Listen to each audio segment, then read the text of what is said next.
there, fellow collectors, Shuki here with a review of the Ultra action figure Ultraman Tiga and Ultraman Orb Orb Origin. So, this is the second wave of the Ultra action figure line. If you remember, way back, did a video on the first wave, which featured G'd Primitive, Orb Spacium Zepperion, and Ultraman Zero, who looks like he really has to pee. Gonna have to level him out a little bit. But they were really neat. Each of these is 2,000 yen or so, give or take, depending on when and where you picked them up. These two actually came out in April of 2018, so they're a little bit old at this point, but I haven't taken a look at them yet, and I do love this line quite a bit, so figured I would give it a shot. So there we go, there's Tiga, there is Orb Origin. On the back here, just some poses. And that is it. Nice, simple, and to the point. Let's go ahead and get them open and take a look. Alright, so we'll move Orb Origin out of the way to take a look at Tiga. And Tiga is really cool. Very kind of memorable design, in my opinion. The first Heisei Ultra as well. So he kind of kick-started everything for the Ultra, or the Heisei period of Ultraman. So very iconic. Plus, it was on Fox Kids way back when. On the Fox box with a English dub that was really bad. But I guess that was kind of the charm of it, I suppose. But Tiga is a pretty good series. Do check it out if you haven't already. But there's a look at his head sculpt. Very traditional Ultraman head. Again, if you just kind of look at him. Very traditional. But I always loved his kind of chest design. The purple and the red is very cool because they didn't really do that in Ultra previously with the purple accents and stuff. And plus you can kind of see where Spacium Zepperion gets his coloring from, so this is Ultraman and Ultraman Tiga together for Orb's form. But very cool. We'll do the articulation, there's the word I'm looking for this figure. It's the same on every figure in the entire line thus far. So head is on a ball joint, can rotate all the way. Look a little bit up and a little bit down, not a whole lot, but it is there.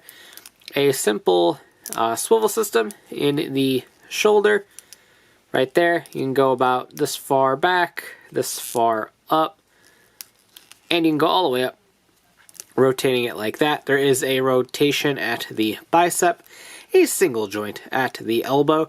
It does have the Rider gimmick figure classic two-finger grip thing that I'm not a huge fan of, but they don't really have to hold anything, so it's okay. Also, just a point, when you're using the rotation gimmick on the rotation joint on the bicep, his arm is different colors, so just kind of be careful how you're posing it. It might look really bad on display, so keep that in mind. No waist articulation or ab crunch, unfortunately. I think that's a little bit of a bummer, particularly the waist rotation. I don't need an ab crunch in my action figures or anything, but a waist rotation would have been very, very nice. But alas, it's not there. The same swivel system in the thigh.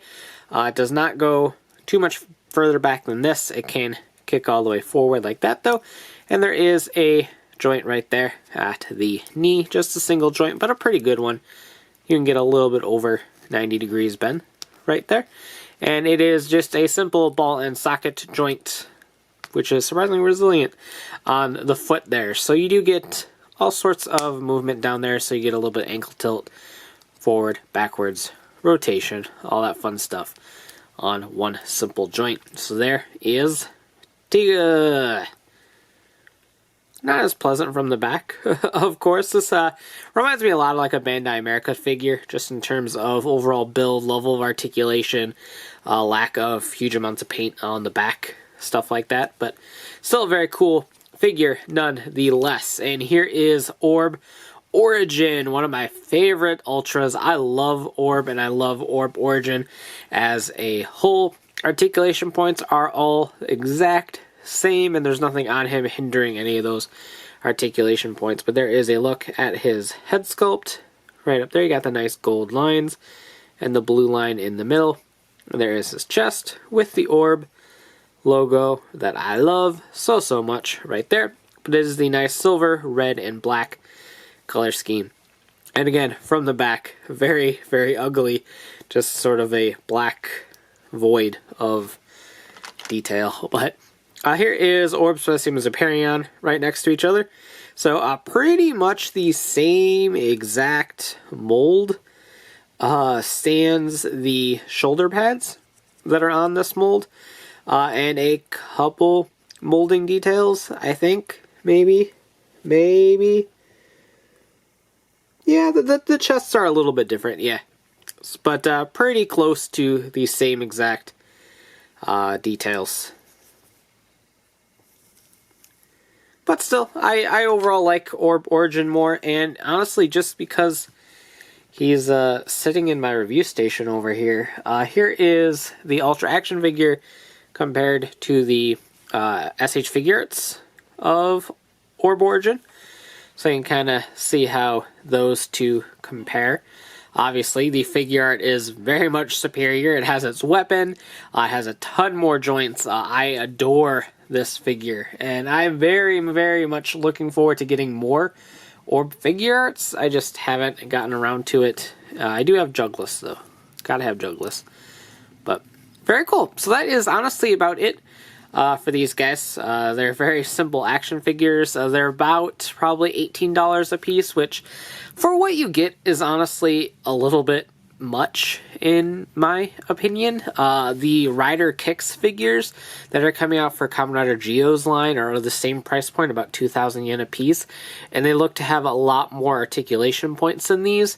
So I hope either Bandai steps up their game with these guys or lowers their price a little bit in the future, because I honestly feel that the 2,000 yen price point for the kind of articulation and detail you're getting into these just really isn't there, especially when you compare it to the other product lines. But still cool figures nonetheless. If you like any of these two Ultras, I definitely urge you to pick it up. They make nice little desk toys for sure. So that about does it for this review. Let me know what you think in the comments down below.